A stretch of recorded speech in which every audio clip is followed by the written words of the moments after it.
Hey, kia ora koutou whānau. Welcome back to another edition of Big Hairy News with me, Pat Brittenden, and special beard for the night, Jeremy Elwood. Do you know what I was doing, Jeremy?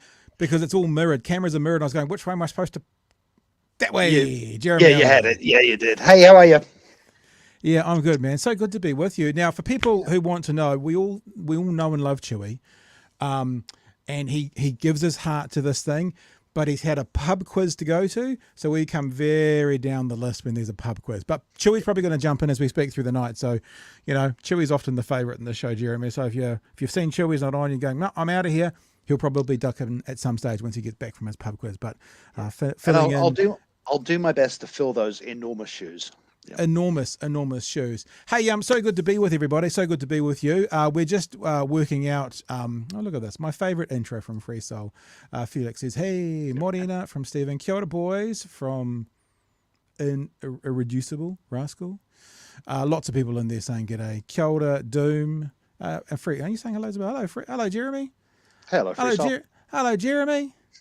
Oh, we could just do this for an hour. Hello, Jeremy. Well, you know what I've realised? I don't have our name. We haven't got our names on. Why do I haven't got our names on? I do. Oh, no, I do. Sorry, I'm blind. Yeah.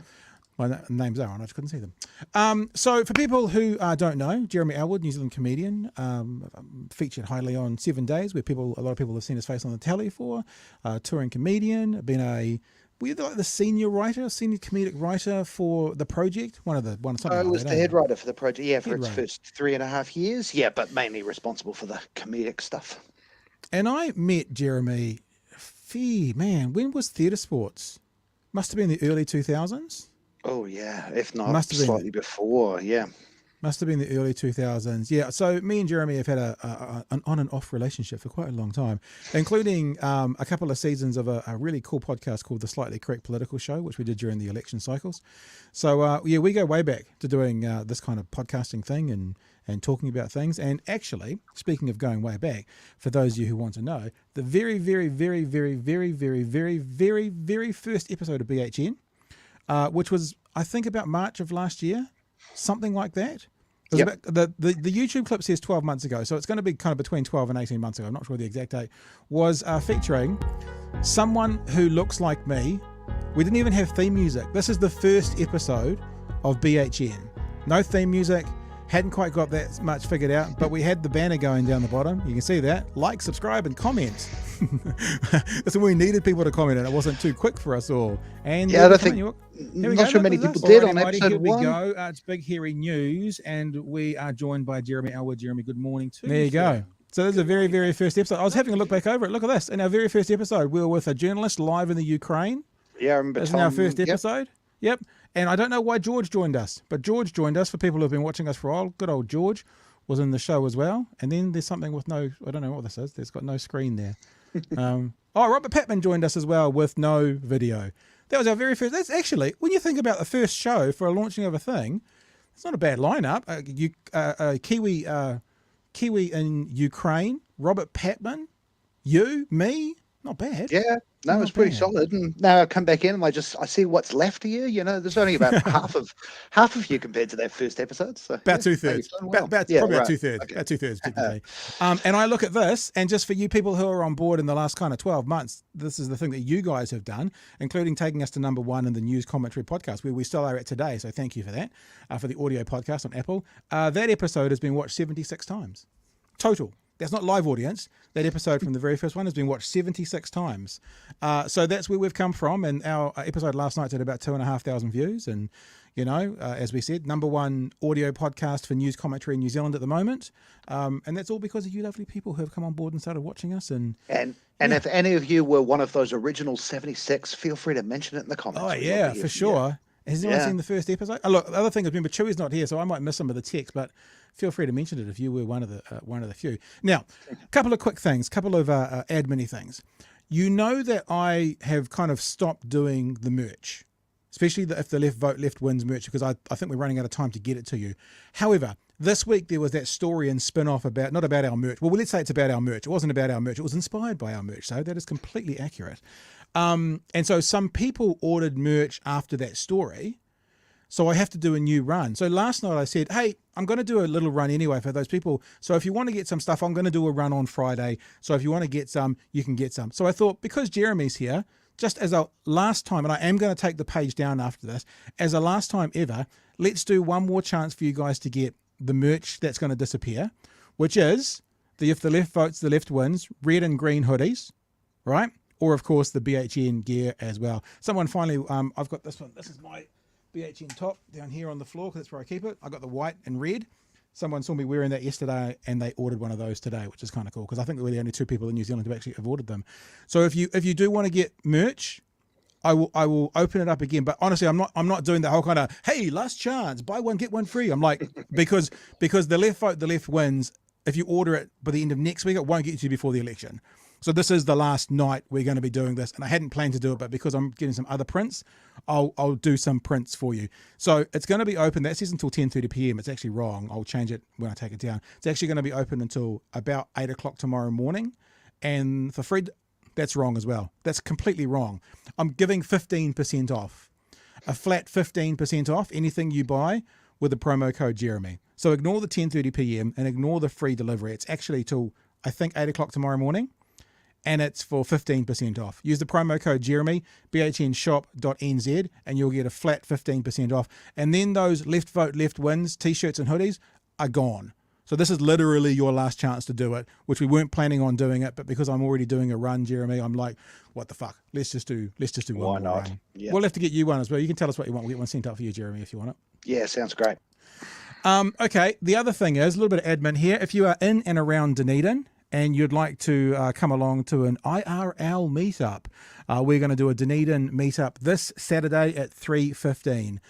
So at 3:15 this Saturday, Moon's Restaurant and Bar, 286 Princess Street, the Exchange in Dunedin, at 3:15.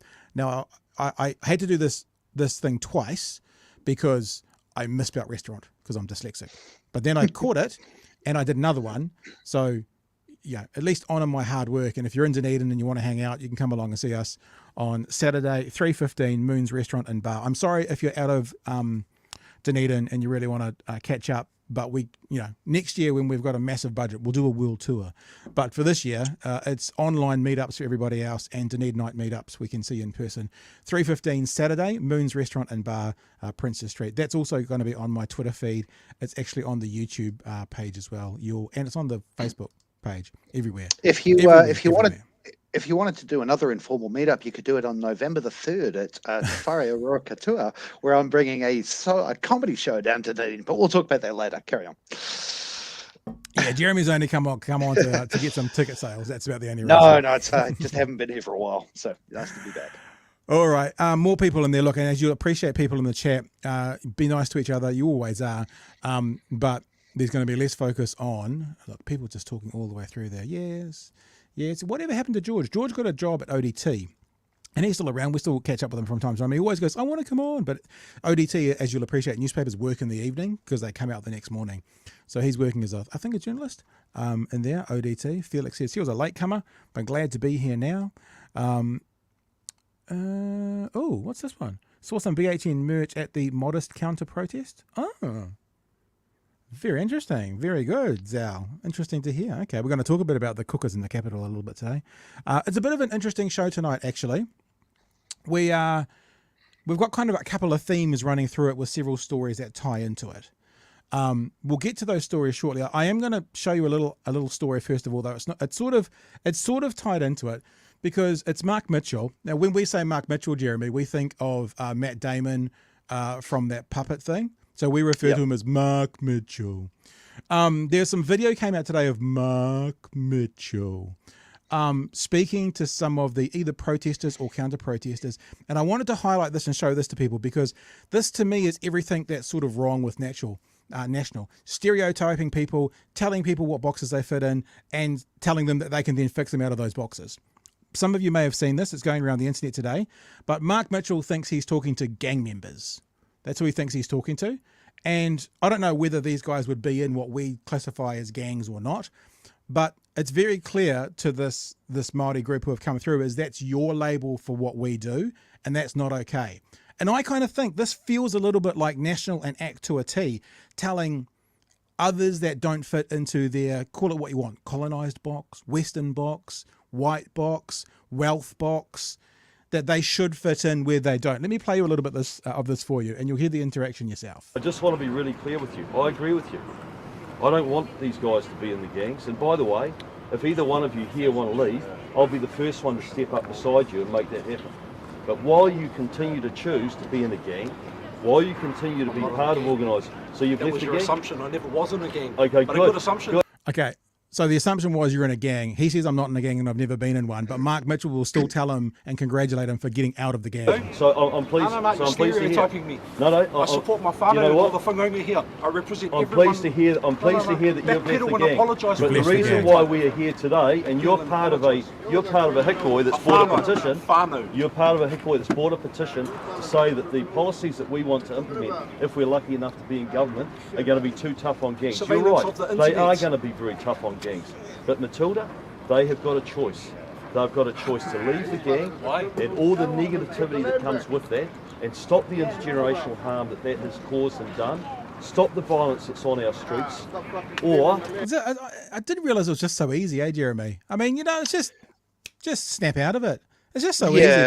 There's no underlying issues. It's like we're using this term now, Jeremy, given to us by an academic recently, that people who offer simple solutions to complex issues do good bumper stickers, but terrible policy. And this is what I hear with just leave, just get out. There's no problems. Just get out. Yeah, that to me is maybe the more important part, because I mean, a little bit more context. This particular group, I think, are separate from the freedom, the Tamaki protest that is there. These people are here specifically with a petition saying that National's policies are. When they're anti-gang, they're also anti-Maori, and they're representing whānau and friends who are in gangs or have been in gangs. So there is that. But yes, again, I mean, the three things you listed that are wrong with this approach are all entirely valid. But the other one is, I mean, this is the bumper sticker. This has been National's bumper sticker going back 20 years, going, we're going to clamp down on gangs. And then you ask them how. And there's no answer. There's crickets. And, is this assumption, just leave the gang? Yeah, okay. If it was that easy, more people would do it. It's like telling, an addict, oh, just give up. Yeah. Just stop drinking. Stop drinking, easy. And the thing with, and that's what this particular hikoi is about, is that the gangs there's a reason they exist. This isn't a pro-gang hikoi, but it's saying that there are reasons why these gangs exist, and the reasons need to be addressed, not simply the membership. Yep. Now let's get to the end of this, because I find there's quite a powerful moment where this gentleman here in the red Cubs shirt basically says to Mark Mitchell, you've offended me, you've stereotyped me, you need to apologise. And the video cuts off quite quickly after that, but you'll be surprised to hear people, no apology is forthcoming. They can choose to stay with the gang. And if they choose to stay with the gang, then we are going to be clamping down. And it's going to be much harder and much tougher to be in a gang. Matilda, we're not a gang. Well, that's the label you gave us. Well, so we are not a gang. So I'm talking about the mongrel mob, I'm talking about the black power, I'm talking about the headhunters. We're a family, we're a culture. You need to I'm talking about the acknowledge that Mongols. we are a I'm talking whānau. about all the We are not a gangs gang. that are out fighting. We are not a gang. Mark. Okay. We are a family. We are a whānau. We are a community within ourselves. So let me clarify. I know you're not voting for me, you're voting for Labour. That's very apparent. There's been a hui around the country to organise a vote for You took Labour. ahead my mana by stereotyping me and you still haven't apologised. It's exactly that. Hey, you haven't apologised for all the intergenerational trauma that created this stuff. Well, No. Apologise for stereotyping me and saying I'm in a gang. Well, No. Those 2-3 generations we talked about that are still going. Did you say I was a gang? I'm listening to you. Did you say I was a gang so member? I'm not going to apologise to you. For saying if something you that's have offensive. left the gang, then good on you. I But the wasn't reality even is one. this: you're standing. Doesn't get it. You're standing on the. Can I have my say? After you apologise for it. So even then, even after being told 10 times that he's not in a gang, you were in a gang. Yeah. That's this example that I'm talking about, that what we're talking about tonight. And we are going to talk about race relations a little bit tonight because it's been a topic of conversation amongst the politicians today, is that you're so dumb, can't think of another way to say it, you're so ignorant, you're so pig-headed, when someone tells you water's wet, you're still saying, no, it's dry. When someone says, you're incorrect about me, they're still saying, no, I know you better than you know you. It's that whole kind of, mum and dad know best.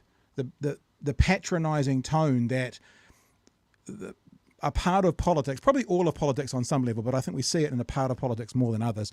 A part of politics is telling the vulnerable, Māori, the minority, how they should be doing life and doing it better. And what they're saying, I used to talk about this a lot on politics, when people say things like, and this is not an example of what the conversation we were just saying, but you see it with migrants, when are they going to come and be a part of community?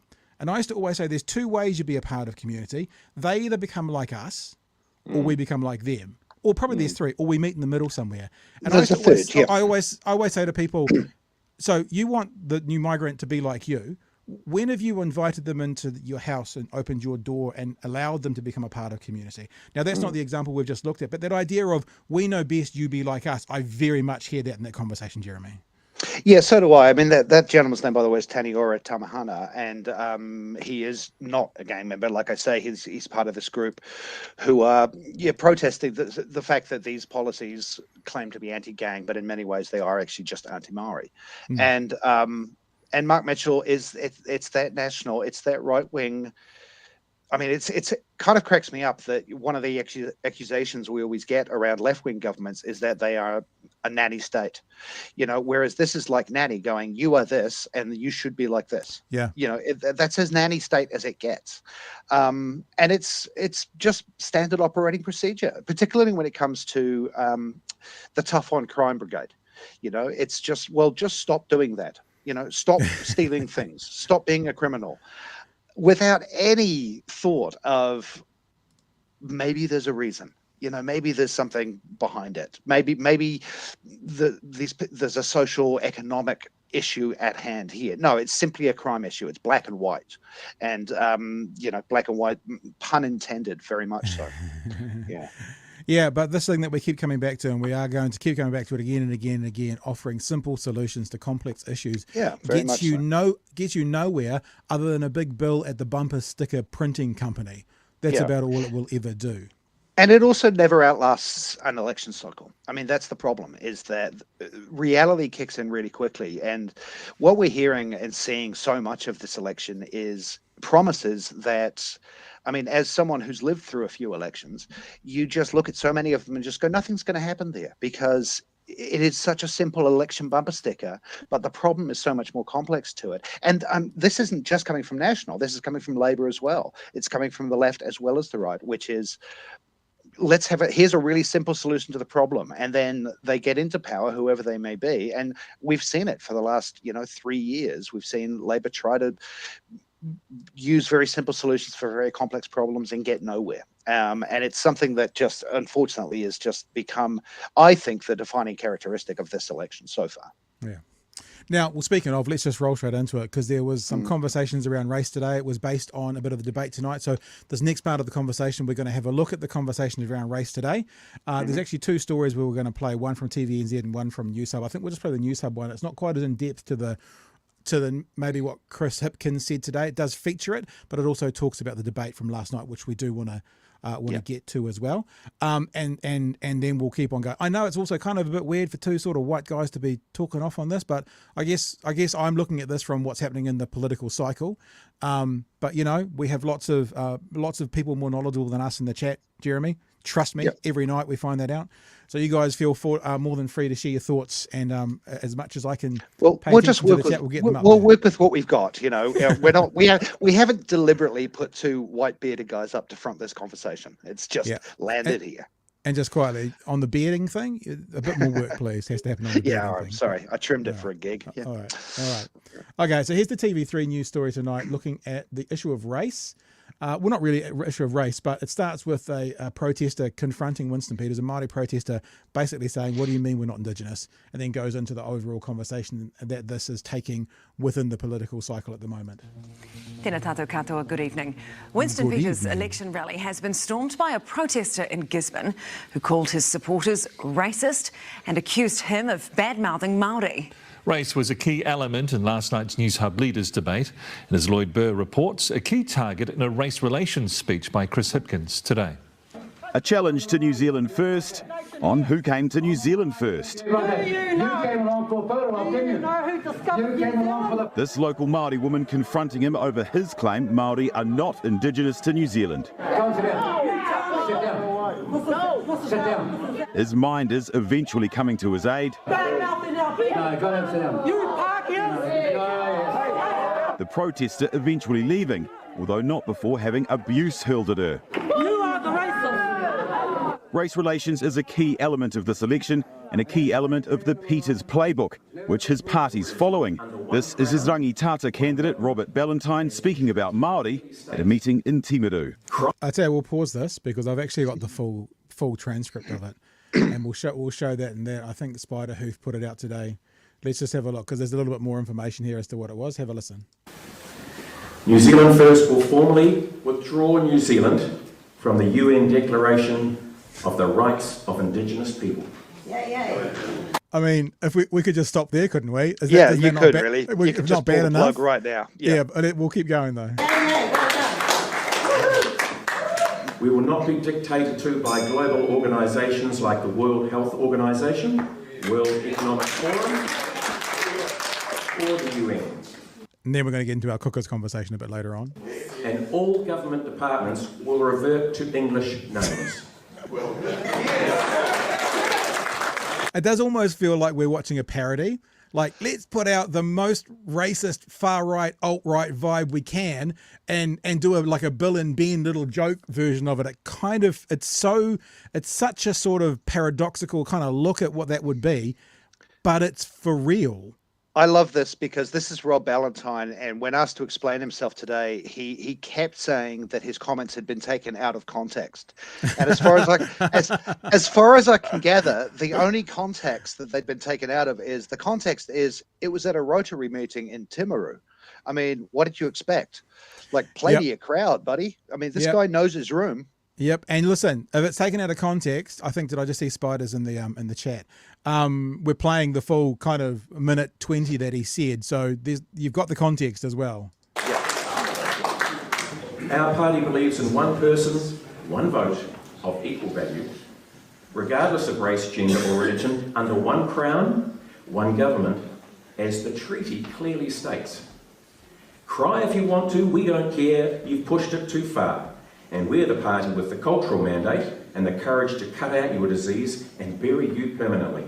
Ladies and gentlemen, if you agree with this, then... So you got the context now for that quote that he made last. That doesn't help. Sorry, I don't mean to tell you your communications guys, New Zealand First. It doesn't make it better. The context isn't actually putting a Band-Aid on this. Yeah. Please help us take back our country and party vote New Zealand First. Right, so let's go back to the story. We'll probably get a little bit of that as well. Oh, where have we gone? There it is. So we'll get a little bit more of that because he'll just repeat that line that was said last night. Cry if you want to, we don't care, you've pushed it too far.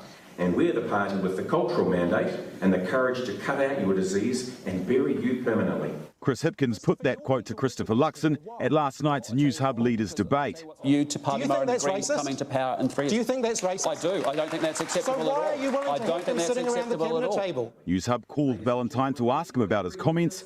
He referred us back to his leader. Do you think the comment is racist? No, of course it's not. The people who are saying that, it is racist. They are the ones who are racist. Did you know, Jeremy, that in politics you're allowed to use nah or I'm rubber and you are glue, what you say bounces off me and sticks to you? I didn't know you could use that in politics in 2023, but apparently you can. No double backsies, no taxis, double backs, nothing, you can't do it. Hate to see him on the first of a month, yeah. Winston not just defending, but doubling down. Hipkins scaling up, using a speech in Kawakawa to blast race baiting. We've seen leaders who see anti-Maori positions as vote winners. They reach out to New Zealanders through one-liners like one system for all, putting the narrative that Maori somehow are getting things that other New Zealanders aren't. Can I just ask as well, sorry, this is a little tangent, but if Maori are so more overprivileged than the rest of us and have so many more benefits and rights than the rest of us, why the fuck are they at the bottom of all the stats when it comes to whether it's health or economy or any of those things? Why are they on the bottom of the heap if they've got all these fucking leg ups? You know, like, I know that we can say it more bluntly that maybe a news organisation can. And we're news, aren't we? Number one news commentary in the country. Anyway, but why? I mean, hello? Or to put it another way, if they're doing so well, according to the right wing, why does most of the right automatically assume they're in a gang? Mark Mitchell. Yes, very good. Well done. To dig at Luxon, who wants to abolish the Māori Health Authority and repeal Three Waters. You're accusing Luxon of race baiting, essentially, right? Well, Chippy dropped the ball here a little bit. The answer is yes. Chippy, the answer is yes, not dancing around. I'm certainly accusing the collective National Act, New Zealand First potential coalition of doing this. So is Luxon race baiting? Well, he's certainly not calling it out. I disagree completely. I mean, Chris Hipkins is a desperate guy in a desperate situation. He's turned the debate into a very negative one and a personal one. Are you and your party race baiting? Oh, of course we're not, and that's the kind of stuff that racists do. That racist vitriol has been particularly prevalent here in Northland. Labour's Willow Jean Prime targeted with some pretty feral behaviour. Whenever I said a te reo Māori word, like puku, for full tummies, lunches in schools, I was shouted at. When I said Aotearoa, the crowd responded, "It's New Zealand." An experience she's had at a number of candidate meetings. That is racism coming from the audience. Waitangi National Trust Chair Peter Tipene drawing parallels to Trumpism. I think we're heading in the direction of what I hear is happening in the United States. Labour pitching itself as the party to stop it taking root. That can be echoed, actually, though, Jeremy. We showed some commentary from one of Bomber's debates, and he did the one in Whangarei. And there was a man from Courier Polling who had a Scottish accent. We played this on the show, reading out the results quite clearly. And can't we have a bloody New Zealander to read the results? So I guess at least they're like equal opportunity racists up there. It's not just Māori. It's basically anyone that's not them. Yeah, I'd accuse them of xenophobia, but then they'd have to go look it up, work out how to spell it. But no, it is there. And, well, I mean, the unfortunate thing is it is a vote getter. I mean, not a huge amount, thankfully, but it is a vote getter. And it's something, this is the idea of Winston Peters race baiting. I mean, this is not new. I mean, Come on. He's been doing this for the last, I think I've been voting for coming up on 30 years. And he's been doing it that whole time. So the idea of, the fact that he can turn it around and try and throw it back at somebody even he must laugh on the inside, surely. Just go Winston Peters and race baiting. But it is unfortunate and interesting that this, the comments that sparked this happened in Timaru. I was actually down there recently. I had a show in Timaru one night and a show in Fairlie the next night. And that drive between Timaru and Fairlie, I must have passed, it's only about an hour's drive, if that, 6, 7 ACT posters standing in fields. ACT are campaigning hard down there because, and I'm not saying it's just a racism thing. You do have a real heartland of the, lack of trust in government, the Jacinda crowds, you've got a little hotbed in there, and those parties that are going there, they are reaching out for the votes, because there are some votes in it, not enough to form a government, but enough to possibly get you over that 5%. Yep, no, and for sure, and it's really nice having a new voice on as well, because we've been hearing that from everyone, and people in the chat will say straight away, driving between like Motueka and Nelson or Picton and and Christchurch, all they're seeing is ACT billboards everywhere. My sister and her family are visiting from Melbourne at the moment, and they've just done a road trip around the North Island, had a fantastic time. But my niece and nephew, who are 11 and 13 respectively, both wanted to ask me, what is this Three Waters thing? Because we've just seen so many signs about it, and why don't people want it? And it's quite a tricky one to explain. Yeah. Nikora says, which is nice. To be fair, to call them solely racist, they're also sexist. So well, I mean, you pointed that out. It's anything different. It's there is a core group of people in this country, as there are in every country, but in this country, and they're more vocal than they have been in my lifetime, who are just against anything that isn't them. Whether it be gender, whether it be race, whether it be a Scottish accent. It's just, I want everyone to look, sound, and be exactly like me, or I want them to look, sound, and be exactly as I think they should. Yeah, that's it. That's telling other people how they should live and how to fix their problems. Yeah, exactly. JM says, ask Auckland about Three Waters. I'll put into there as well, ask Queenstown about Three Waters with the problems they've got with drinking water at the moment. Yeah. And where was Planner Walk? Planner Walk says it's called Two Waters and a Shit. That's what Planner Walk thinks it's called. So that's a better way. Right, let's have a look. This is going to continue through this kind of conversation around race and how it's impacting the election, because all of you lovely people who joined us last night and watched the debate with us will have seen this, but here is the part of the debate last night where they asked the question about race. Now, one really important point, I'm only playing two clips from it last night. They both have a connection to Winston Peters, and it might be this clip, it might be the next clip, I can't remember how one of them ends. I want you to pay close attention to how desperate Christopher Luxon is to win. He basically says, I will do anything to make sure I win. Now, he couches that in like anything to not let you get back in. But what he's saying is, yes, I will work with these horrific people to win. So Christopher Luxon has very clearly said, in his words, as I've paraphrased, he will do anything and work with anyone, no matter what horrific views they have, to win this election. Let's have a listen. Do you think we are a racist country, Chris Hipkins? I don't think we're a racist country, but I think some of our politicians are certainly playing the race card in this election. Is one of them in this room? You said that. Is one of them in this room? Well, he certainly wants to work with people who are. The answer was yes. The answer was yes, Chris. We are not a racist country. We are not a racist country, but there are people who are racist within New Zealand. But it doesn't make us a racist country. Paddy, I've got a quote I want to give you. This is a quote from last week, and it's from a New Zealand First candidate speaking in a Meet the Candidates meeting. And I get a bit angry about this because this is a direct quote.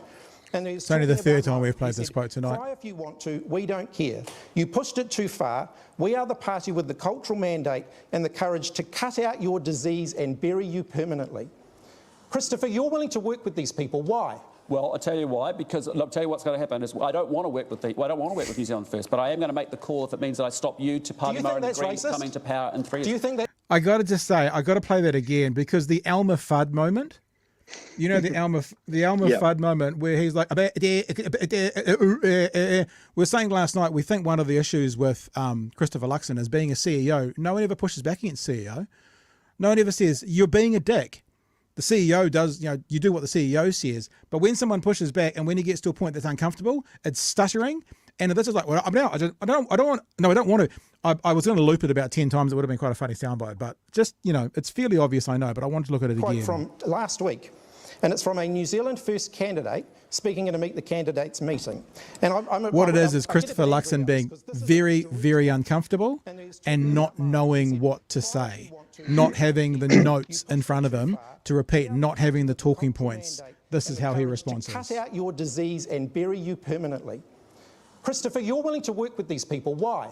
Well, I'll tell you why. Because I'll tell you what's going to happen is I don't want to work with New Zealand First, but I am going to make the call if it means that I stop you to Party Maori and the Greens coming to power in 3 years. Do you think that's racist? I do. I don't think that's acceptable at all. So why are you willing to have them sitting around the cabinet table? I don't think that's acceptable at all. But what I'd say to you is, I'm being clear about it. I want people to understand what's at risk at this election. Winston Peters in 3 more years of you with the Party Maori and the Greens isn't going to make move our country. Okay, guys, I have to come in here. And you worked with them for 3 years, and I'd never do it again. Yep, and he's worked with you. Never do it again. So there you go. There's other things to look at, Jeremy, but what are your thoughts? I mean, that was, I wonder, I'm a bit disappointed with Chippy on one level, because this should have been a conversation the whole time, not coming out 16 days before the election about what the other side is trying to do. But thoughts? I agree. It should have been coming out earlier. I think that slight fluster that you enjoyed so much. Luxon inadvertently possibly said the most honest thing he said on this campaign trail, which is they don't want to work with New Zealand First, but they will do anything. That's all they care about. That's all this is about, is taking power. That's it. Yep. Full stop. Yep. And, he quite rightfully brought up the fact that Labor have done so in the past, and Hipkins dealt with that, front-footed that, just said, yes, we have, and we won't do it again. Yeah, we made a mistake. That was a great moment. But, I mean, right there, Luxon has just summed up this election to me, almost in its entirety, which is this election. I'm feeling more disengaged with this election than I have since I started to vote, and I say disengaged deliberately, not unengaged, but disengaged, like actively put off. Yeah. For the first time in my voting life, the thought has crossed my mind, what's the point? Wow. But that's the thing. I don't have a list of things that I'm willing to vote, that there's nothing out there that really makes me want to vote for it. It's about voting against things like this. It's against voting against the ACT Party or New Zealand First or the coalition of the three, including National. And that's because this election feels like the entire focus of it is October the 14th, that there's very little thought about what happens on the 15th. And going forward, it's all about, I want that seat in Parliament. I feel that David Seymour, for example, is our generation's Winston Peters. He's playing by the Winston Peters playbook. Yeah. He wants his seat. He'd like a seat at the cabinet table. He'd love a deputy leadership. But if he gets that, we probably won't hear a word from him for 3 years, which is what Winston did time after time after time.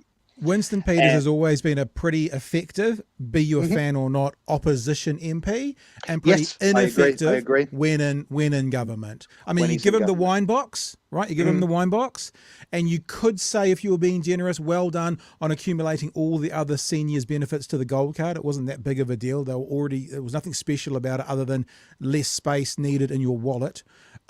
But generally in government, he's pretty ineffective. And I'll say what he said he won't do.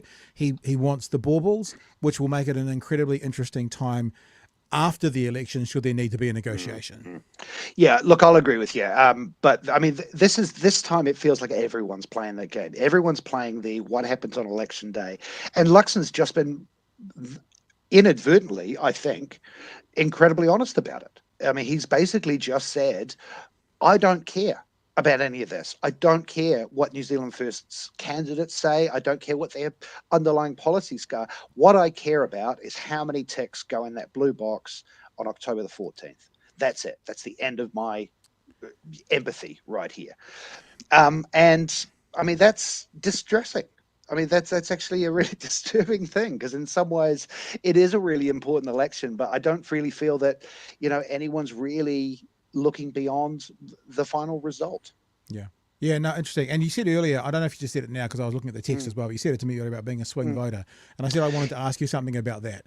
Yeah, well, I'm genuinely an undecided voter at this point. I kind of know who I'm voting against, but I really haven't decided who I'm going to vote for. So I had a theory last week, and I can test it on you. Because a lot of the commentators are still saying, there's those undecided voters. There's those undecided. There's those swing voters. I would suspect most of the undecided, but certainly all of the swing, they're not swinging between National and Labor. They're swinging between Labor, Greens to Party Maori, or they're swinging between National, ACT, New Zealand First. And I would think that would be similar, maybe not as much for for the undecideds. If I ask you that, if you call yourself undecided, does that mean you just haven't decided, what 3 you're going to vote for, but you know where you are politically? Yeah, essentially. Yes. I'm not ruling out. I mean, National have got 2 weeks to change my mind, but it would be a huge change. I'm a left-wing voter. It's as simple as that, and it's even more complicated because my electorate, my local MP is Shannon Halbert, who's, in the middle of his own scandal. And I haven't received the candidates list yet. It's entirely possible I'll look at an independent as a candidate just to see. I will be voting on, what they're offering. But yes, I do agree with you. I think maybe swing is it's a swing within one half of that spectrum. Yeah, I'm swinging between that, and I think that's a reasonable assumption. And what that means is that's not going to change the polls that much. Yeah, because I think maybe. That is a big change that MMP has brought in. I think traditionally, and by tradition I mean back in a first past the post system, you probably did have swing voters who could go, National Labor. But I think under an MMP system, if you're a Labor voter, or in my case, I have been a Labor voter, I'm looking in a bit more detail at what people like the Greens or TOP or the Maori Party are offering me than I would have 3 years ago. And I think there's probably people on the right doing the same thing. I'm going to jump back into the election, the debate from last night now, because there was one particular moment that kind of made me laugh, but I want to highlight it for a reason. And the reason is tied specifically to Christopher Luxon's faith. This moment from last night, which was both bizarre and on some level hilarious. Is he good or bad for this country? He, Winston Peters. Hipkins? Bad. That's a decision for the voters of New Zealand. Yes or no? Is he good or bad? I don't know him. Is he good or bad? I don't know him, and I don't want to deal with him if I have to, but I have to keep Chris out. Is he good or bad? Yes or no? Because you said you will deal with him if you had to. I don't know him, Paddy. I don't know him well. Everybody knows him. It's Winston Peters. 5 times in the space of 30 seconds, I don't know him, I don't know him, I don't know him, I don't know him. And it just made me think, sorry to go all kind of religious on all you guys right now. There's a story, I remember this from my Catholic upbringing days. There's a story in the Bible where Jesus is talking to Peter. Peter's like one of the disciples. Wow, I wasn't sure where you were going, but now I know exactly where you're going. Stick with me. And and Jesus says to Peter, before the cock crows, you will deny me. You will deny me 3 times. And I've got it right here. Peter sat down amongst them. Then a servant girl, seeing him as he sat in the light and looked closely at him, said, "This man was also with him." But he denied it, saying, "Woman, I don't know him." And a little later, someone else saw him and said, "You are also one of them." But Peter said, "Man, I am not." And after an interval of an hour, still another insisted, "Certainly this man was also with him, for he too is Galilean." Sounds like from Guardians of the Galaxy.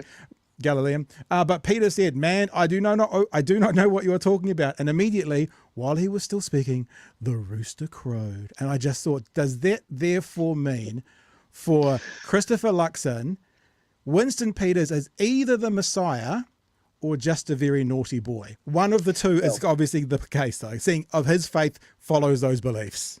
Well, I like where you went with that, because all I had in my head was, I don't know how to love him from Jesus Christ Superstar, and I was thinking that it's the same thing. But Paddy Gowan makes a point, what do you mean you don't know him? We all stupid know answer. Him. But, well, once again, it points to the fact that Christopher Luxon hasn't been around that long. He doesn't. Maybe he's never met him personally. But yeah, no, you're right. You don't actually have to know Winston personally to have a rough idea of what he stands for. He's either the Messiah or a very naughty boy.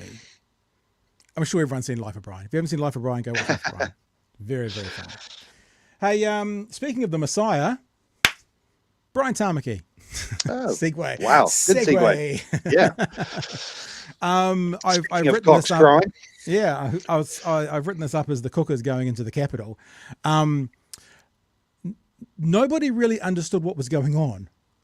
No one really understood what it was all about. No one could really figure out what they were doing there, including Hannah Tamaki. So Hannah Tamaki was on with Karen Plunkett this morning, and Hannah, Karen, to his credit, we'll give him some credit, asked the direct question in a very shouty voice. If you've got your headphones on, you might want to turn down a little bit, asking what this thing was all about.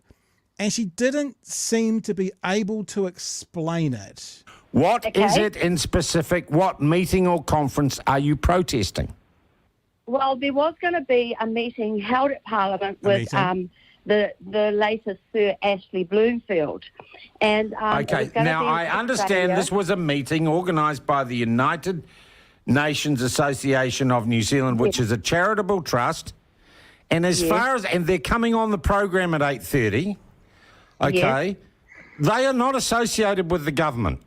So before this, Hannah Tamaki had talked about government, upset with the government, and the meeting they're protesting has nothing to do with the government other than it's hired some government officers to hold it, and that's all it's got to do.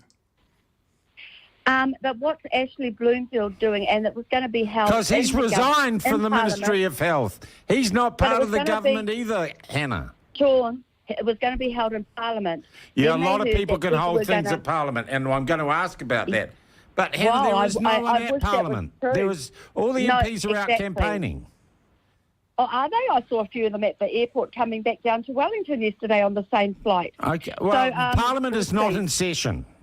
Okay. Yes, and you know what? Hasn't it been peaceful without them in there? Okay, I think it's but Hannah, this is not had. a government organisation, and it's not a government meeting. Why then, Sean? Why then did they change the meeting to an online Zoom meeting if they did not think because they had convinced themselves that a bunch of cookers were going to be a threat to them?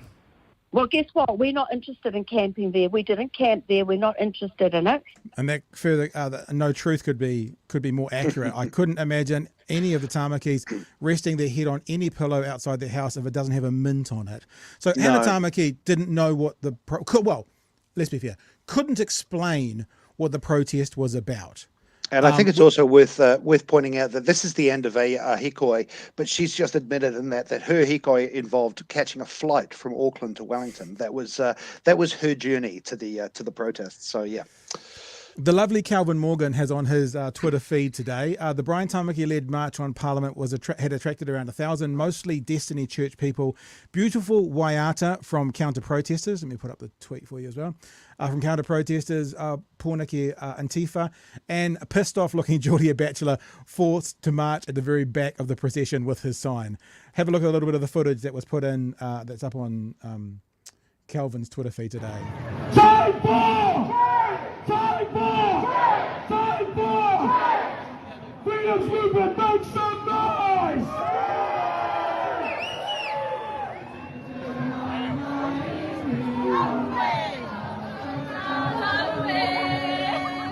And whilst they were, Hannah Tamaki was clear on one thing, they definitely wouldn't be staying in that camp. Of course not. No mint on the pillow. If you can see from the posts that are going past, it is the same group, right? Because there's no theme. There is Freedom Party people there. There are anti-vaxxers there. There are anti-co-governance there. So it's just I was going to say, I don't mean this term just disrespectfully, but rebel rouse of smaller groups coming together to go, fuck you government. Why? Just fuck you. Something, mandates. There is a disturbing number of anti-trans signs in there. I mean, if you actually saw the majority of them going by, kids holding, groomed dogs, not groomed kids, rather that nonsense in there. And that's the thing. I mean, even their campaign bollards, I keep saying bollards. What do I mean? Billboards. Thank you. All over the country. The Tamaki's campaign is we stood then, we stood now. Stood for what? Doesn't say, because it is such a... You are a gathering of to go back to your biblical terms, you are a gathering of the dispossessed in this. I mean, you really are. You are grabbing together every group who believes they have a grievance against any government or perceived government. And when you're talking about a group such as the United Nations charity group that was hosting this meeting, that Sir Ashley Bloomfield, as a private citizen, was attending, by the way, with no connection to the government. Yeah, you are talking about, and the same with the idea that the UN, going back to New Zealand's candidates, Rob Ballantyne, who was saying we're going to step away from the UN, from the WHO. This is a conspiracy. This is this conspiracy of mass global government. That's what it comes down. And you are gathering these people who have a grievance against somebody they think, some unseen power, which is ruining their lives. And it comes back to what we were talking about 20 minutes ago, which is people who just don't like things being different. They don't want anything different. They want their lives to be. I'm segueing, but another reason why this election is kind of turned me off so much is, again, look at the campaign slogans, take our country back, get our country back on track. It's all about looking backwards. Nobody has come out with Labor really missed the chance here to campaign on going forward, for something to go forward to. But go back to what? That's my question. What do we want to go back to? You want to go back to some utopia that never existed. And this is what we are seeing in the US, on a much grander scale, this idea. Yeah, it is mega on a smaller scale, but it's go back to a New Zealand that never really existed, where everything was fine and your health never took a hit, and you always had money in the bank. That never existed, or at least it didn't for a huge number of people. So that's all this is. It's just a church outing. Yeah, it is in a way, but in some ways, at least churches have a common faith. Generally churches are worshiping at the same altar in one way or another. This group, it's like you've got 7 different preachers from different denominations, and you've stuck them in the room and they go, we'll march together just because we don't like that guy over there because he looks a bit Jewish. Yeah, it's actually the enemy of my enemy is my friend, although they're not necessarily enemies, but they're not necessarily direct allies either. It's it's like the other person can be my friend, not really that I'm aligned with them wholeheartedly. They'll just be, it'll be a port in the storm. Have you got a chip on your shoulder and a sign? Yeah, join my march. I need the numbers. So stuff.co.nz wrote a little bit about this, and they actually answered the question, what are they protesting? Right. So this is from stuff.co.nz, quite a good article in there if you want to check it out. And this is what they said. The protesters are planning to arrive at Parliament in order to confront Ashley Bloomfield, asking the New Zealand public to be counted as a revolutionary as they protest Agenda 2030, a national conference looking at New Zealand's progress on the UN Sustainable Development Goals, whose keynote speakers include former Director General of Health Sir Ashley Bloomfield, was supposed to happen in that arena on Thursday, but has been moved online due to safety concerns. That's kind of hilarious as well of Hannah Tamaki. She's like, well, so why have they gone online? It's like, well, they've gone online because they're concerned about their security because of you fuckers. And it's like, it's that, we've all heard it before, conspiracy theorists who go, aha, no evidence of what I'm talking about is actually evidence because they're hiding it. It's kind of like that. It's like, you're the reason they're not holding it there, and now you're trying to use the reason they're not holding it there as a sign of something amiss. And it's like, well, and just to say something very clearly, I don't want to suggest in any way that this group was going to get violent or that Hannah or Brian Tamaki are advocating violence in any way, because I don't believe they are. But the safety concerns for events like these, I'm involved in a lot of events like these, often as a comedian. I'm there to do the linking entertainment between keynote speakers. And security has gone up because these threats are being taken seriously, as they should, which is a sad indictment of where we are. To say that, if on the off chance that Hannah Tamaki is watching, we're not saying that you were going to, I'm not saying that she was going to cause violence or that even this group was going to cause violence, but they moved the meeting because there were going to be 1,000 people yelling at them from out the front, and it only takes safety concerns. Yeah, safety concerns. Of course it is. There was some very fine people there on January 6th, I'm sure, Jeremy. Absolutely, yeah. Very fine people on both sides. To finish, that'll get clipped. To finish this off, Stuff says they list their other gripes as climate change scan, transgender agenda, race-based politics, global control, New Zealand not for sale, 15-minute cities. So that's it. There's no direction. They're not cohesive. Who are you going to speak to? Who's the leader? So could I speak to the Minister of 15-minute cities, please? And while we're there, is he, she, or they also the Minister of the transgender agenda? It would save me hiring a different room. Won't be a they, not amongst those group, bro. Sorry, they wouldn't pass. They wouldn't pass. I know. I was just covering myself just in case it does get clipped up. Yeah. All right. Hey, now we've got one other thing that we want to throw out there as well. First of all, I want to acknowledge a super chat though. Thank you, Spider, for the super chat. Top are right wing. They will side with National. Bit of a statement there. We're interested in Top, Jeremy. We've sort of I've sort of said quite publicly I can't vote for Top because they could support the side of politics I don't want to see in. Mm-hmm. And if I vote for a party that could do that, then I can't vote for that party. Because after I vote for you, you can do what you want. And I would say, in response to Spider, who's $2 super chat, thank you for that, by the way, is that I think economically they're right wing and socially they're left wing. I think that's what it is. And I'll just answer that because I think I'm assuming that Spider is responding to the fact that I included them in my list of parties whose policies I'm looking at more carefully. Yeah, I agree with you, Pat. I'm agreeing with that economically and socially they're quite different. And all I'm saying is I am actually looking at their policies. I'm not necessarily saying I'm going to vote for them. Yep. Yeah. Cool. All right, let's have a look at this other story. We've been flying tonight. Man, see, you get rid of Chewy for a night. It's amazing. You can actually get some stuff done.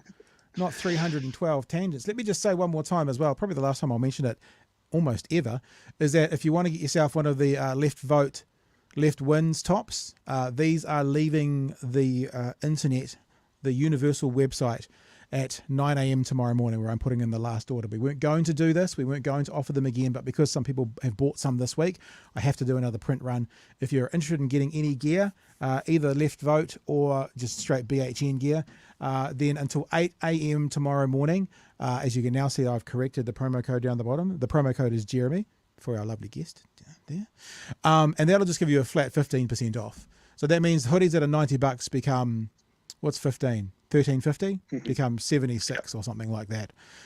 So you know, that's what we'll do. And it's the last night, and I'll be putting the order in at 9 a.m. tomorrow morning, and then I'll be taking these off the internet because we don't want people ordering them next week because they won't get to you before the election. Order them by 9 o'clock tomorrow morning. I think as I said, the promo code goes to 8, and I'll hand them across to the printer at 9:30 in the morning, and then we'll have them out to you next week. So bhnshop.nz, last chance for those. The BHN gear will stay, but the left vote, left wins gear will be going tomorrow morning at 9 a.m. Right. One of the major... maybe I'll just... Jeremy, before I play this, because you're a guest, and people are probably sick to the high heavens of hearing me talk, the tax cuts offered by National. The story we're about to play is, do New Zealanders want them, and will it help them vote? In other words, will New Zealanders vote for the tax cuts? Will that be the thing that causes them to vote? TVNZ done a poll. We'll look at that shortly, but we've been talking about this for weeks now, you know, ever since it's like, show us your workings. What are your thoughts? You got any general thoughts you want to throw out about that, seeing we haven't heard from you for a long time, and certainly not on this, about the promises that National are making, now showing that majority of New Zealanders don't believe they can pay for them, and a third of National voters don't believe they can pay for them. What are your thoughts around the tax cuts, what they're saying, and the reality of them? Well, I mean, firstly, as a disclaimer, I should say, I mean, tax cuts generally don't apply to me because, you know, I'm a sole trader. I work almost entirely on withholding payments, or I pay my own tax at the, you know, and I'm GST registered. So, you know, unless they're making a fundamental change to GST or withholding, you know, it's not something I tend to look at too in depth. Yeah. But it also goes back to what I was saying before of, you know, National are campaigning, they're pulling out their greatest hits, and tax cuts are any right-wing conservative party in the world, that's the first thing they pull out of their grab bag is tax cuts. And I agree with anyone that has been saying they have not costed them. They have not worked them out because that's not what their focus. Their focus isn't on what happens on October the 14th next year, or the year after that, or the year after that. It's about what happens 2 weeks this Saturday. You know, it's what happens on election day, and tax cuts is a buzzword. So the numbers, I mean, even under their own numbers, when you crunch them down, the numbers are so small for the average, you know, the amount of money it would put into the average Kiwi's pocket. It's such a trivial thing. that it's the classic example of the bumper sticker. It's a simple solution to a complicated problem. In this case, the complicated problem is how can we get people to look at voting for us? That's the complicated problem. Simple solution: we're going to offer them money. Small print, actually not very much money, and the money you get may be affected by other things, and might not be able to pay for it, and it may end up costing you a lot more in the long term because we get rid of all of these things. You need one of those speed readers that they have at the end of American pharmaceutical ads to do it. So yeah, that's where I stand on it. It's to me, it kind of goes in one ear and out one other. Firstly, because I'm not personally particularly vested in it, but more importantly, it's just I've been around a while. I've seen it. I've heard it. My ears would prick up if they were proposing new or different taxes as opposed to simply tax cuts, these kind of vague tax cuts, which, I mean, even if it all went 100% according to their own plan, the difference it would make to the average person and the average household is so minimal. There you go. I'm only getting $2.20 a week under National's tax cuts. Yeah, fantastic. And good luck spending 20 cents on anything, even $2.20. I don't think that gets you a bus fare in Auckland these days now that, they don't have the cup price fares anymore. So exactly right. Yeah, that's and what also, and also, like we've already highlighted some of the promises that some of the partners of National want to do, like ACT want to have just $1 a day per adult or per New Zealander to have 500 or 5,000 new prison beds. So what was the name? Cameron. So Cameron's $2.20 actually goes to about -5 because there's $7 from ACT for new prison beds. So actually worse off. There was a story when they first proposed their tax on one of the news channels, went to a family who was supposedly getting $125 a week, and they were like a family of 4. And all of the kids use buses, and even with that, they were like, "It's going to cost us more than the tax cut's giving us." So it's the whole. Actually, there was quite a good line in the debate last night. He did it a couple of times about giving with one and taking away with the other. Hipkins did it quite well. It's something else they could press on and press into as well, I think. It's something that they haven't. There's so many things that have been disappointing to me about Labor in this election, and one of them is that they just haven't really pushed home those advantages. Yeah.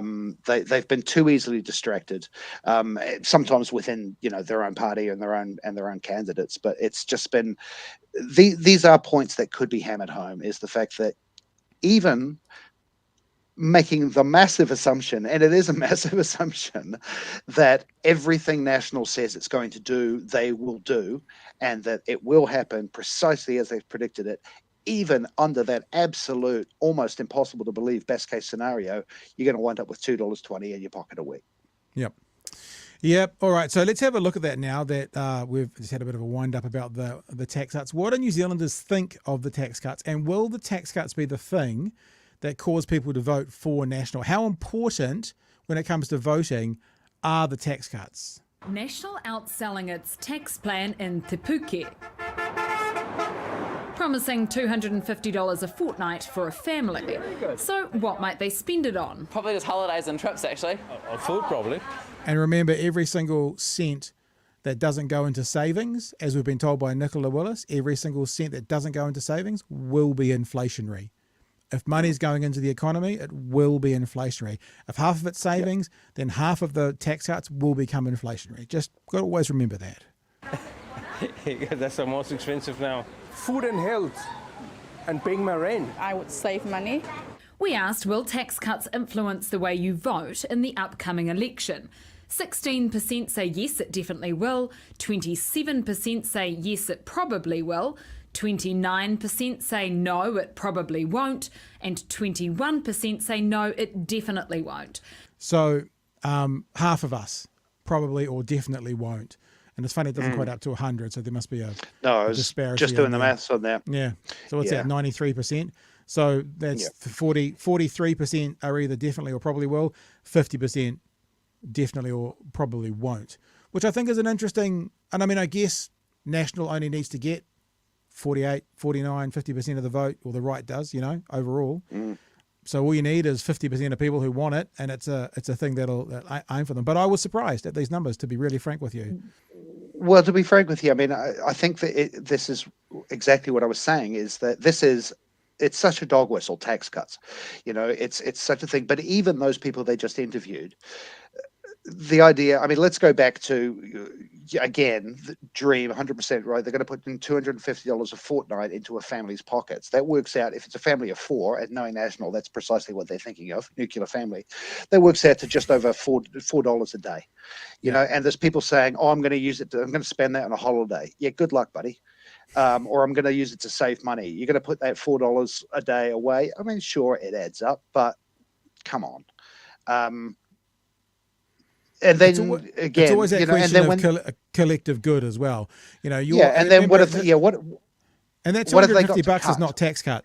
The $250 is not tax cut. It's $75 for 2 working people to make $150 plus a couple of $50, child payments. So the tax cut is not $250. That's what they're saying. The more money that's going to go back in, and what we could do with the money. I've used this example before. And then where does it come from? And I'm sorry. I'm sorry to repeat myself, but keep leaving that $16 billion in. To fix, I mean, there's a problem with health. Hey, let's use some of that $16 billion you're going to now give away. There's a problem with education. Right. Hey, let's use some of that $16 billion. There's a problem with roading. Hey, I got an idea. We could use some of that $16 billion. So, it's also what you give up. Tax cuts aren't free. And I know people will say the opposite is true, and it's fair. But you also have to think, what is my country giving up for me to get my $2.20 back a week? And what the country gives up can be significant compared to your $2.20 a week. And these numbers that you've got on screen actually, in a way, make me feel slightly better, because the probably will, probably won't. I mean, that is the sort of, tax cuts. Will it influence the way you vote the upcoming election? I mean, I think there's a lot of people in there going, they think tax cuts, they think national. It's going, may or may not a difference. The one that worries me is definitely will. 16% people, this is the reason I'm going to vote that way. It's like, I've just thought of something. Though, right? I have just thought of this now, which is bad because I'm going to negate everything I've just said. This is pointless. Will tax cuts influence the way you vote in the upcoming election? Yes, definitely will. So if someone doesn't want to see tax cuts, then tax cuts definitely will influence the way they vote. So actually, definitely will and definitely won't doesn't actually tell us, does it mean you want them or not? No, none of these numbers say that people want them. Same with probably will. I mean, again, for better or for worse, and generally for worse, when you say tax cuts, people know you're talking about the National Party. It's their brand. I mean, it might as well just, their billboards might as well just have a big picture of Chris Luxon's face and tax cuts on it. That's their identity. It's like, I'm just do it for Nike. And so all this poll is saying, oh yeah, definitely, probably, maybe, but people who are passionate about it, like you and I mean, I could say, yes, these Nationals tax cuts will definitely influence the way I'm voting. Doesn't mean that I'm supporting their tax cuts. Which probably means the probably will, probably won't are the ones that are like, nah. Yeah, exactly. Yeah. And that's 60%. So 60% of people are basically going, no, I don't really care. Maybe, maybe not. You should combine those two. They really should have just had yes, no, and nah in the middle. That would have summed it up more accurately. Yeah. All right, let's see what else TVNZ wants to offer us on this fine evening. The rest don't know or refuse to say. Labor says these numbers show Nationals not reading the room. The majority of New Zealanders now can see that Nationals numbers don't add up, and that actually to pay for their promises, they're going to have to cut deeply into the things that New Zealanders care about. New Zealanders want tax relief, and particularly lower middle income New Zealanders who are doing it incredibly tough, and that's what I want to deliver for them. These are the people that are in what we call the squeeze middle. Labor's right of reply is taking GST off fruit and vegetables. Te Pāti Māori would like to go a step further and take it off all kai. We asked, would you support GST being taken off all food? Really interesting. 2/3 of people support the idea. That's a really interesting conversation, and I think that's where the Māori Party, should they be in a position to form a government with Labour, which is the uphill battle at the moment, but might be enough. If you're reading the room, Mr. Hipkins, I don't really like that thing because he's not reading the room on capital gains tax or wealth tax, but, if he's now reading the room, all foods is what the room is telling you, Mr. Hipkins. So if they were to be able to get into a position, maybe that would be enough for Te Pāti Māori to get their desire through. Maybe. 26% oppose and the rest don't know or refuse to say. There's a reason for the GST on it, but it would be nice. make life cheaper. You can have GST and anything else, but not on food.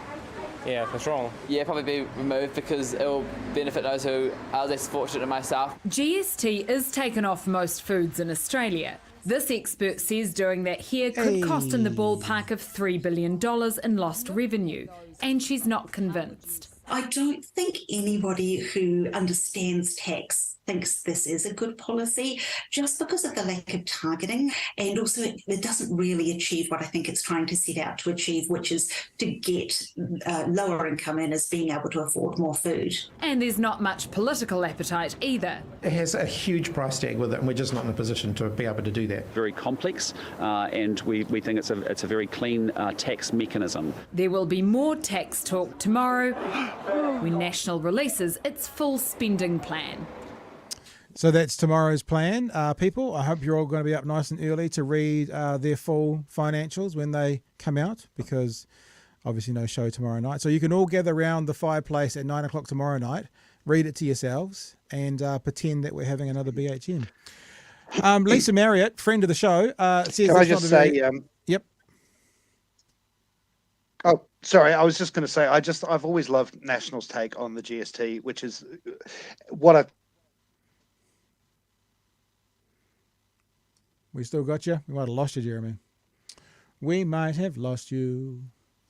We might have lost and then you. not one that applies to everybody. Yeah. We just lost you for all of that. You want to give us that pearl of wisdom again? That's fine. It's just like, that's National, isn't it? We are all for tax cuts. We're the party of tax cuts. Oh, GST on food. Oh no, we're for tax cuts, but not if they apply to everybody. True. And that's also like when you see, we're talking earlier about like Christopher Luxon being a little bit passive. We might not use that word. You look at like what the Greens are offering, and Te Pāti Māori, like tax free under $30,000. That's like that's something to vote for. Yeah. You know. Yeah. There you go. Yeah. That's something to vote for. Even like if you're a punitive right wing asshole and you want to see more people in prison, ACT are giving you something to vote for. It's not what I'd vote for, but they're giving these big things like the Greens with free dental, for everyone, something to vote for, and they've got I think a threshold of under 20,000 for income. That, yeah. They're giving you something to vote for, and I think one of the problems with Labor this time around is they've left it so long. It's like Chippy's getting some spark now. People are starting to vote on Monday. It's like, where was the spark a month ago? Where were the things for us to get to vote for a month ago? So I'm not saying it's over, by the way, because a lot of the polls are margin of error, but it is certainly it's advantage National in the game of tennis at the moment. Yeah, I agree with you. I will say, I mean, if you'd asked me a year ago, I would have thought that National would be leading in the polls by about 50 points right now. I just thought it was going to be an absolute landslide. I underestimated the influence of some of that divergent, the crowd that were outside Parliament. I underestimated the people with a perceived grievance and the fact that they're gravitating towards people like ACT and New Zealand First. But I also underestimated over the last year Christopher Luxon's just complete incompetence as a political leader. And I think, the fact that it is even that the margin of error even comes into play at this point is actually kind of amazing to me. So no, I don't think it's over yet. But I'd really like a bombshell. I'd love a bombshell from Labor, just something big, something bold, something brave. I mean, you mentioned capital gains, but even like you say, even taking those numbers we just saw and going, yeah, okay, you know what? Fuck it. Let's take GST off all food. That's our thing. We're doing that now. And if Chippy worded it just like that from the podium, exactly, everyone would be on board. Fuck it, let's just do it, guys. Like that movie Bulworth, he'd win he'd get 70% of the vote, and he'd be everyone's best mate, and he'd retire 2 weeks on Monday. And anyway. Want to say huge thanks to our patrons for being on board. Appreciate the heck out of you. We had Chris Rowley, who upped his patronage from the fuel level to the patron level. I've also noticed there is someone who joined, Michael, just before the show. I haven't managed to put you on the billboards yet, Michael, but thanks to Chris Rowley who joined up, who upped his level of patronage. So we want to say a big thanks to you. Patreon.com/Big Hairy News. If you want to see if you want to be more a part of the team and help us with what we do. Also, just speaking of that, remember, and it's not necessarily a pitch for your cash, it always helps, but the shop is open for tonight, bhnshop.nz, and it's the last night you'll get If the Left Votes, the Left Wins merchandise. I will be taking those T-shirts down at 9 a.m. tomorrow morning. You have a 15% offer off your order, 15% off your order with the promo code Jeremy, and that promo code is going to be active until 8 a.m. So if you're listening to this in New Zealand at 1 o'clock in the morning, Friday the 29th of September, you can still use that promo code. If you wake up early in the morning and listen to us on our #1 audio podcast, then you can still do it up until, I think, 8 o'clock. So you'll have to be listening early. Speaking of that, huge thanks to you guys. You guys are active out there and you are helping us.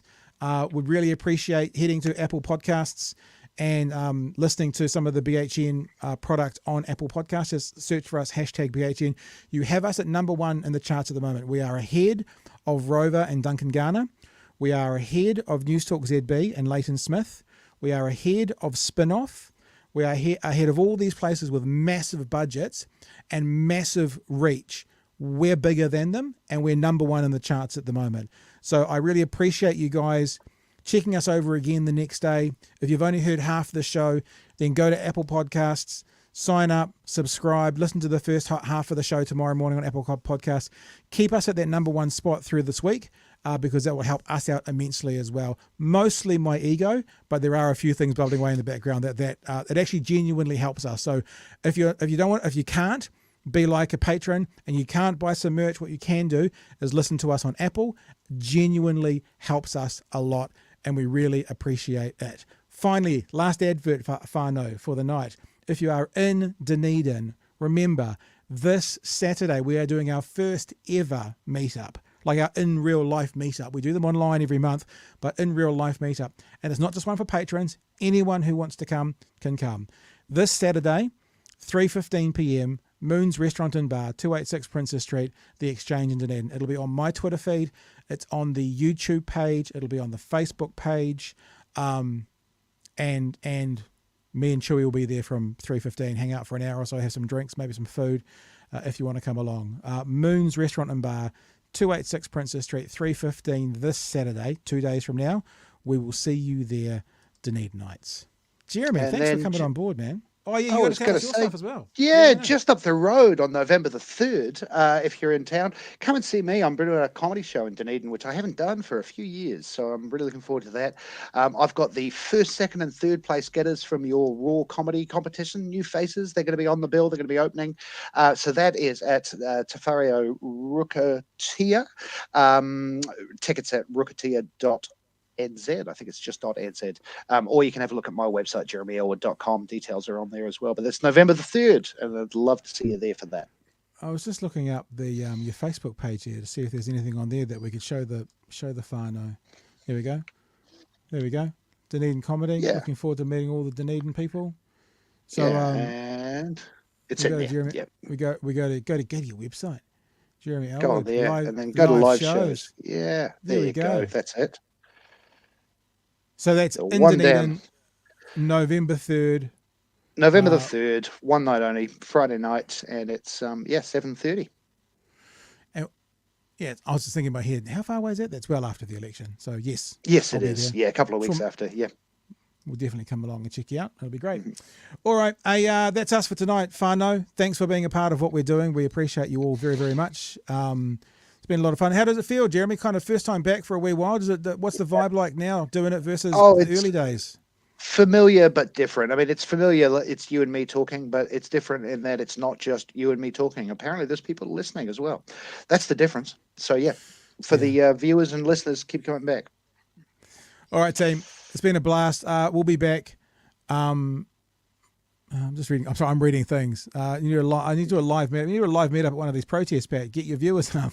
Sure, done. We've done that a couple of times before. Actually, spoken to people after them, not during them though. We'll be back Monday night from 9 p.m. for another edition of Big Hairy News. bhnshop.nz, patreon.com/Big Hairy News.